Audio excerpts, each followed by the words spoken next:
Deep underground, hidden from the everyday world, lies a place that holds immense power and secrets, a nuclear missile base. Imagine a maze of tunnels, where the air is thick with tension and the walls echo with the sounds of high-tech machinery. This is not a scene from a movie. It's a real-life fortress of steel and concrete, designed to keep the unimaginable power of nuclear missiles safely in check.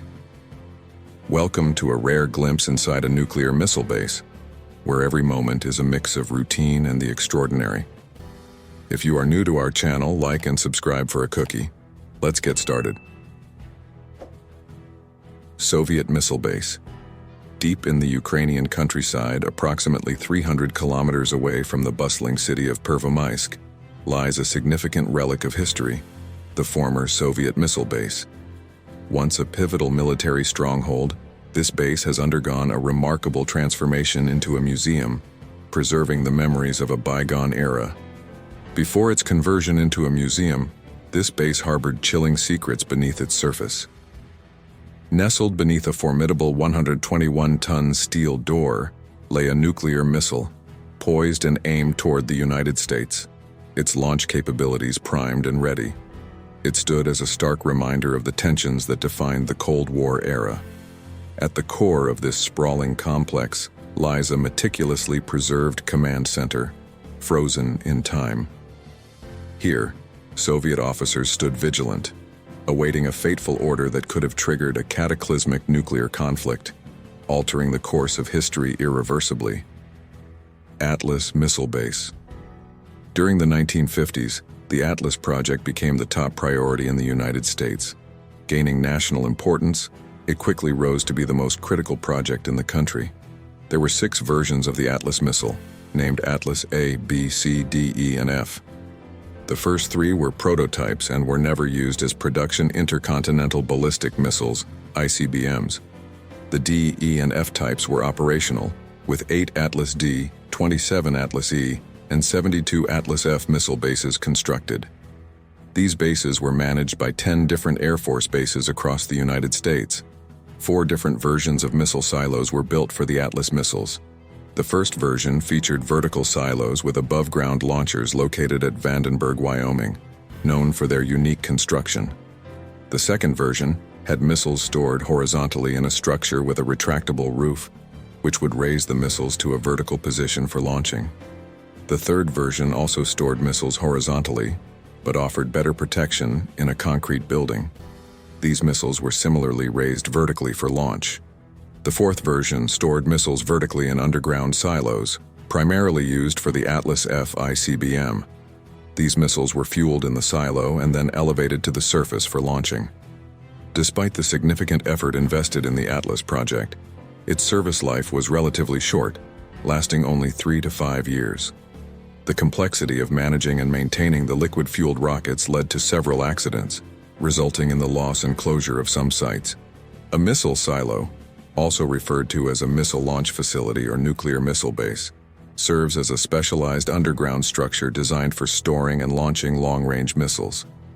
Typically, these structures stand tall and cylindrical, strategically constructed deep within the ground to ensure protection. Their robustness is evidenced by the large, sturdy door situated on top, capable of withstanding powerful blasts.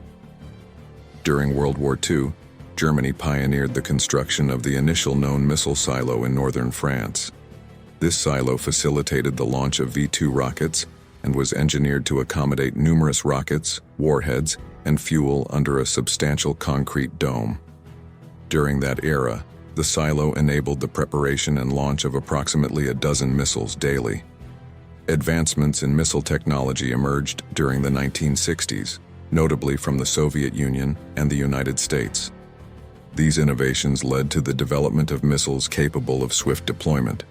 These missiles featured a unique fuel storage system within the missile itself, streamlining the launch process.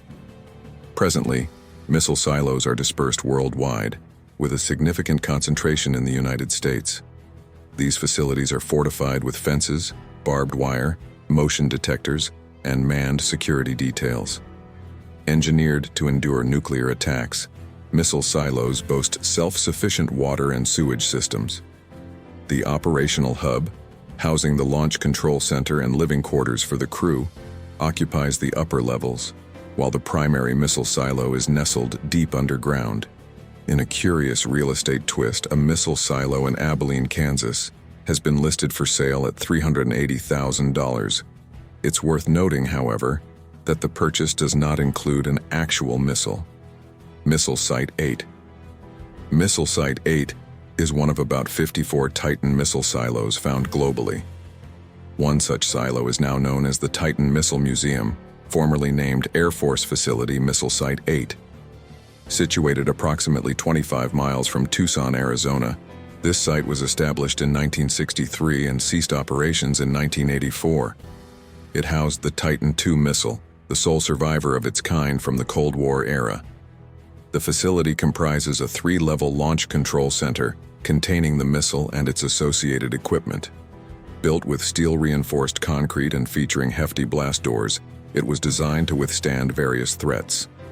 The missile was positioned near its command and control personnel, accessible through tunnels linking the launch control center and launch facility.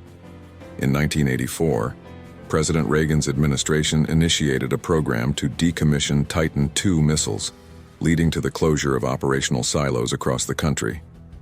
However, Missile Site 8 was spared from demolition and transformed into a museum. During its operational tenure, the Titan II stood as the largest land-based nuclear missile in the United States, garnering international interest. While the Titan II missiles were being phased out, the U.S. Air Force began constructing 1,000 Minuteman missile sites in 1961. Unlike earlier above-ground facilities, these silos were built underground for enhanced protection. Each silo housed a 62-foot reinforced steel liner covered by concrete, with the LGM-30 Minuteman missile positioned within. For nearly 3 decades, the Minuteman missile served as a crucial component of the U.S. nuclear arsenal, although it was never deployed in combat. Each silo, manned 24/7 by a 2-person Air Force crew, controlled the flight of 10 Minuteman ICBMs.